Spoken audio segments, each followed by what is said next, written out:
بسم اللہ الرحمن الرحیم۔ السلام علیکم۔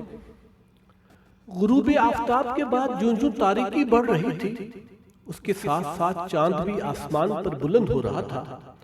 نخلستانوں کے درمیان میں سے گزرنے والی شہرہ جو مدینے کی طرف جاتی تھی اب سنسان پڑی ہوئی تھی۔ دور سے سرپٹ گھوڑے کی ٹاپوں کی آواز اس علاقے میں ہلکا ہلکا سا لرزہ پیدا کر رہی تھی۔ کھجور کے درختوں کے درمیان میں سے چھن کر آنے والی چاندنی بار بار گھڑ سوار کے چہرے پر پڑ رہی تھی۔ وہ کوئی 60 سال کی عمر کا مضبوط چاق و چوبند آدمی دکھائی دیتا تھا۔ لمبی مسافت کی تھکن اس کے چہرے پر آویزہ تھی۔ منزل کے قریب ہونے کی وجہ سے سوار نے گھوڑے کی باگیں ڈھیلی چھوڑ دی۔ رفتہ رفتہ باغات کے درمیان میں اکا دکا مکانات اور حویلیاں بھی ابھرنے لگیں، حتیٰ کہ وہ شہر میں داخل ہو گیا۔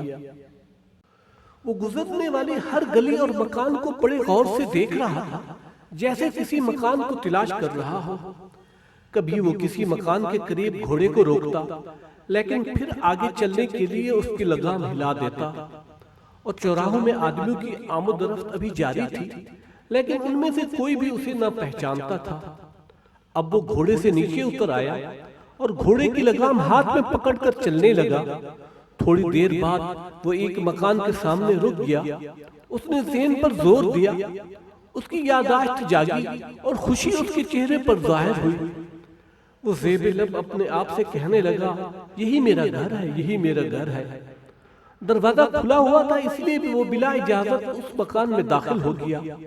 بالا خانے میں موجود گھر کے مالک نے نیچے صحن میں گھوڑے کی آہٹ سنی تو اس نے کھڑکی سے نیچے دیکھا۔ نیچے ایک مسلح اجنبی کھڑا تھا۔ وہ غضبناک ہو کر نیچے اتر آیا۔ وہ 30 برس کی عمر کا تندوبند جوان دکھائی دیتا تھا۔ اس نے آتے ہی اجنبی کو پکڑ لیا اور سخت لہجے میں کہا، اے دشمن خدا، رات کی تاریکی میں تو گھر کے اندر کیوں آیا؟ یہ سن کر اجنبی گھبرا گیا۔ وہ صرف اتنا ہی کہہ پا رہا تھا، دیکھو میں اسے اپنا گھر سمجھ کر اندر آ گیا اور سچ مچ یہ میرا ہی گھر ہے۔ لیکن اس پر بھی اس نوجوان نے گرج کر کہا، میں تجھے دیکھ لوں گا۔ دونوں کے باہم الجھنے سے شور زیادہ بلند ہوا۔ چند پڑوسی بھی ادھر آ گئے۔ انہیں دیکھ کر اجنبی بجائے گھبرانے کے زور زور سے کہنے لگا، لوگوں کیا یہ میرا گھر کسی دوسرے کے قبضہ میں چلا گیا ہے؟ کیا میری بیوی فوت ہو گئی ہے؟ تم میں سے کوئی بھی مجھے نہیں پہچانتا؟ یہ سن کر پڑوسیوں کے ہجوم میں سے 2 بزرگوں نے آگے بڑھ کر اسے پہچاننے کی کوشش کی تو اس نے کہا، کیا تم مجھے بھول گئے ہو؟ میں فرخ ہوں۔ کیا پڑوسیوں میں سے کوئی بھی فرخ کو پہچاننے والا نہیں رہا؟ اس فرخ کو جو آج سے 30 سال پہلے اسلامی لشکر کے ساتھ جہاد کے لیے گیا تھا۔ اجنبی کی یہ بات سنتے ہی ہر کوئی اپنی جگہ پر دم بخود رہ گیا۔ مجمع پر ایک گہرا سکوت طاری ہو گیا، جیسے ہجوم میں موجود ہر شخص یادداشت کے دھندل کے مناظر میں کچھ تلاش کرنے کی کوشش کر رہا ہو۔ نبی اکرم صلی اللہ علیہ وآلہ وسلم کے پردہ فرمانے کے بعد 40 برس گزر چکے تھے۔ اللہ کے حکم میں رکاوٹ بننے والے حکمرانوں کا عام لوگوں کے دلوں پر خوف اتارنے کے لیے اسلامی فوجیں آگے ہی آگے بڑھ رہی تھی۔ انہیں لشکروں میں سے ایک لشکر سجستان کو فتح کرنے کے لیے روانہ ہوا، جس کی قیادت ایک بزرگ صحابی ربیع بن زیاد حارثی رضی اللہ عنہ کر رہے تھے۔ ان کی ہمراہ فرخ نامی ان کا غلام بھی تھا۔ سجستان پر فتح کا پرچم لہرانے کے بعد ماروا النہر کے علاقے پر ان کی نگاہیں تھیں، لیکن دریائے سجون کی خونخوار موجیں ان کی راہ میں حائل تھیں۔ تب انہوں نے اسرِ نو فوج ترتیب دی اور پھر اللہ کا نام لے کر موجوں کے سینے پر چیرتے ہوئے دریا عبور کر کے دشمن کے روبرو ہو گئے۔ جب میدان کارساز گرم ہوا تو ربیع بن زیاد حارثی رضی اللہ عنہ کے جانباز سپاہ نے شجاعت و بہادری کے ایسے جوہر دکھائے کہ دشمن کے پاؤں اکھڑ گئے۔ ان کے غلام فرخ نے بھی جنگی مہارت کا ایسا نمونہ پیش کیا کہ سپہ سالار کی نگاہ میں اس کی عظمت دوبالا ہو گئی۔ مسلمانوں کو فتح نصیب ہوئی اور دریا عبور کرنے کے بعد چین کی جانب اسلامی فوجوں کے لیے راستہ کھل گیا۔ ربیع بن زیاد حارثی رضی اللہ عنہ نے اپنے غلام فرخ سے متاثر ہو کر اسے آزاد کر دیا اور اپنے حصے کے تمام اموال غنیمت بطور انعام دے کر اس کی عزت افزائی فرمائی۔ اس کے 2 سال بعد ربیع بن زیاد حارثی رضی اللہ عنہ اپنے رب سے جا ملے۔ جانباز مجاہد فروخ اموال غنیمت کا ڈھیر لیے مدینہ آ پہنچا تو اس وقت وہ زندگی کی 30 بہاریں دیکھ چکا تھا۔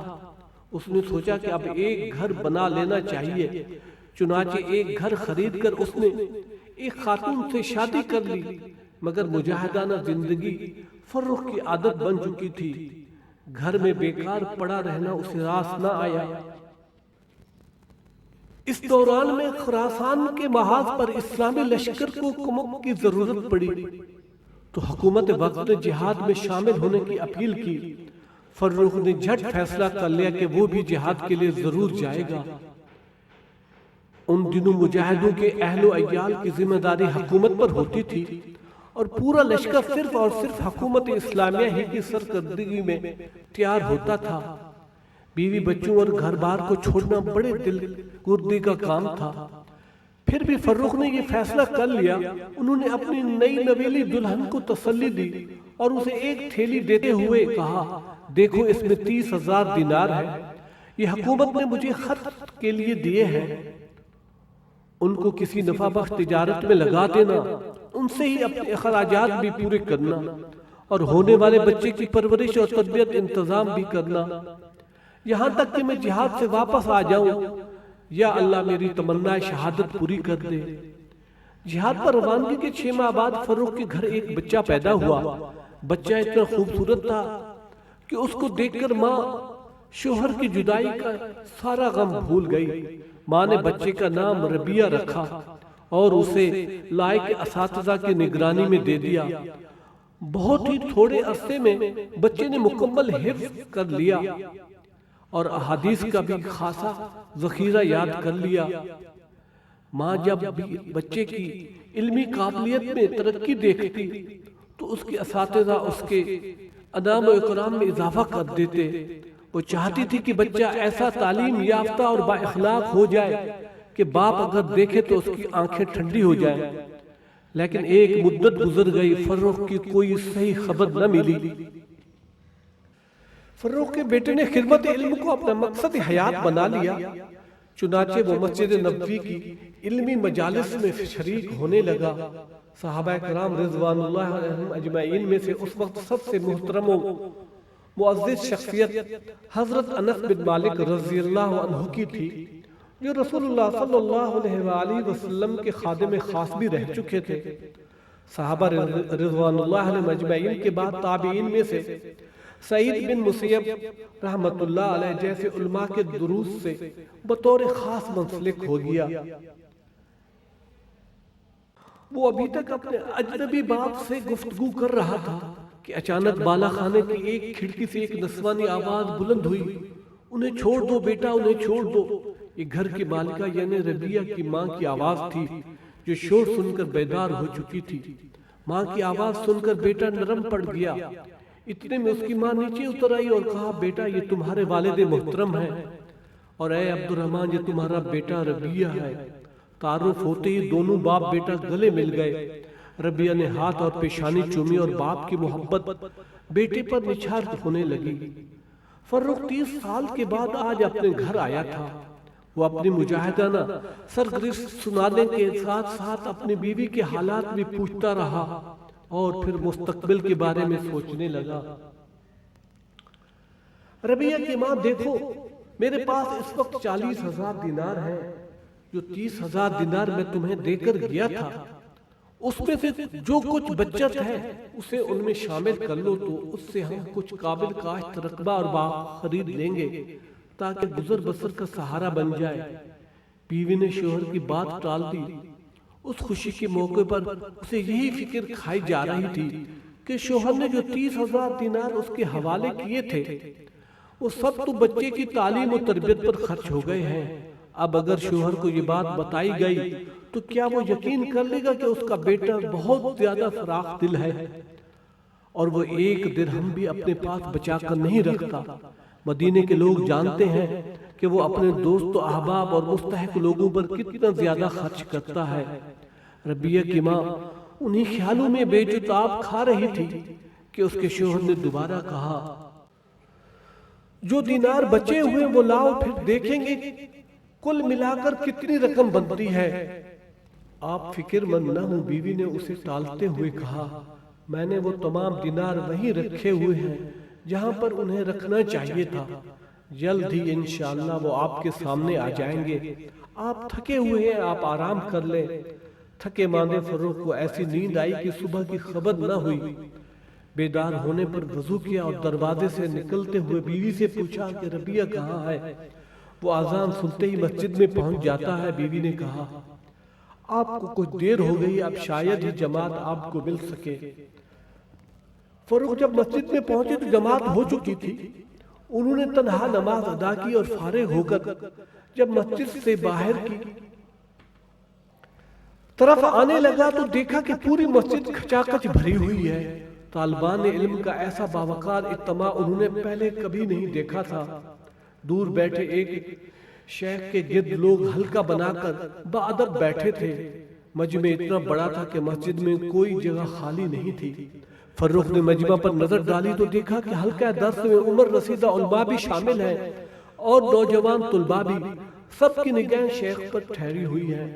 جو لفظ بھی ان کے زبان سے نکلتا تھا موتی کی طرح چھین لیا جاتا اور لکھ کر محفوظ کر لیا جاتا۔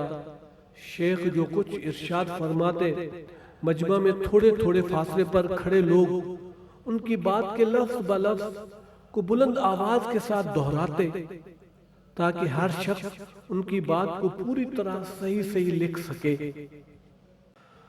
فروخ مجمع کے کنارے پر تھا۔ اس نے بڑی کوشش کی کہ شیخ کو پہچان لے، لیکن فاصلے کی وجہ سے وہ انہیں پہچان نہ سکا۔ وہ ان کی لیاقت و قابلیت سے حد درجہ متاثر ہوا۔ تھوڑی دیر کے بعد درس ختم ہو گیا۔ شیخ کھڑے ہوئے تو سارے لوگ ان کے پیچھے مسجد کے دروازے تک آئے۔ شیخ کا اتنا ادب و احترام دیکھا تو فروخ سے رہا نہ گیا۔ اس نے ایک آدمی سے پوچھا، مجھے بتائیے یہ شیخ کون ہے؟ یہ سن کر اس آدمی نے فروخ کو اوپر سے نیچے تک دیکھا اور حیرانی سے کہا، آپ ان کو یہی نہیں جانتے؟ بڑی حیرت کی بات ہے، کیا آپ مدینے کے باشندے نہیں ہیں؟ بھائی میں مدینے ہی کا باشندہ ہوں۔ فروخ نے کہا، بھلا مدینے میں بھی کوئی ایسا آدمی ہو سکتا ہے جو شیخ کو نہ جانتا ہو؟ اس آدمی نے کہا، معاف کیجیے گا میں واقعی نہیں جانتا۔ فروخ نے کہا، آپ بیٹھیے میں آپ کو بتاتا ہوں۔ اس آدمی نے فروخ کو بیٹھنے کا اشارہ کرتے ہوئے کہا، دیکھیے یہ شیخ تابعی ہے، عالم اسلام کی شان و شوکت کے امین، فقہائے مدینہ کے آبرو، مدینہ کے محدث اور امام ہیں۔ گو عمر ابھی زیادہ نہیں ہے اور وہ نوجوان ہیں۔ ماشاءاللہ، فروخ نے بے ساختہ کہا۔ تو وہ آدمی دوبارہ گویا ہوا۔ ان کی مجلس میں مالک بن انس رحمت اللہ علیہ، ابو حنیفہ نعمان رحمت اللہ علیہ، یحییٰ بن سعید انصاری رحمت اللہ علیہ، سفیان ثوری رحمت اللہ علیہ، عبد الرحمن اوزاعی رحمت اللہ علیہ اور لیث بن سعد رحمت اللہ علیہ جیسے علماء و فقہا بھی شامل ہوتے ہیں۔ اہل مدینہ میں ان سے بڑھ کر کوئی سخی، خوش اخلاق اور باکردار نہیں۔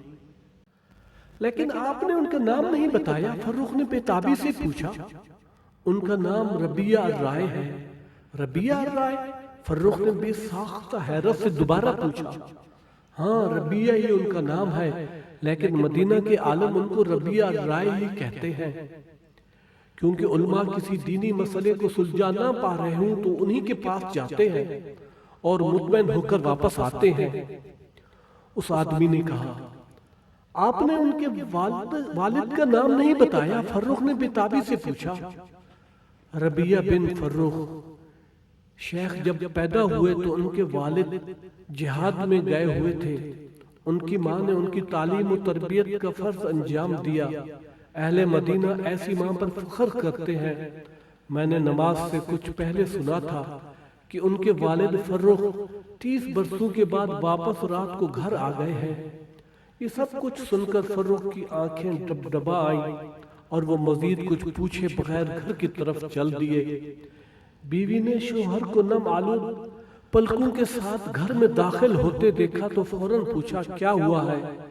آپ کو میرے سرتاج خیریت تو ہے؟ واللہ میں نے آج جو اپنے بیٹے کا مرتبہ و مقام دیکھا ہے وہ آج تک کسی کا نہیں دیکھا۔ بیوی نے یہ سن کر موقع غنیمت جان کر فوراً کہا، آپ بتائیے کہ دونوں میں سے آپ کو کون عزیز ہے، بیٹے کا مقام و مرتبہ یا 30,000 دینار؟ یہ سن کر فرخ نے کہا، خدا کی قسم، اس علم و کردار کے آگے ساری دنیا ہیچ ہے۔ یہ 30,000 دینار میں نے اسی علم و کردار کی بلندی تک بیٹے کو پہنچانے کے لیے خرچ کر دیے ہیں۔ بتائیے اللہ کے ساتھ کی ہوئی اس تجارت پر خوش ہیں یا نہیں؟ بیوی کی یہ بات سن کر فرخ نے جذبات سے لبریز آواز میں کہا، اللہ تعالیٰ تمہیں جزائے خیر سے نوازے۔ تم نے مجھے وہ خوشی دی ہے جس پر ہر خوشی قربان۔ ایسی تجارت میں سرمایہ کھپایا ہے جسے نفع بخش تجارت اور کوئی نہیں ہے۔ ویڈیو دیکھنے کا بہت شکریہ۔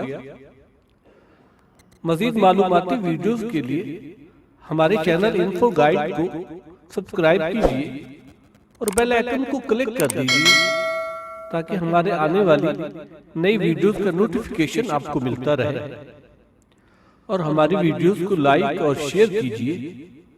شکریہ والسلام۔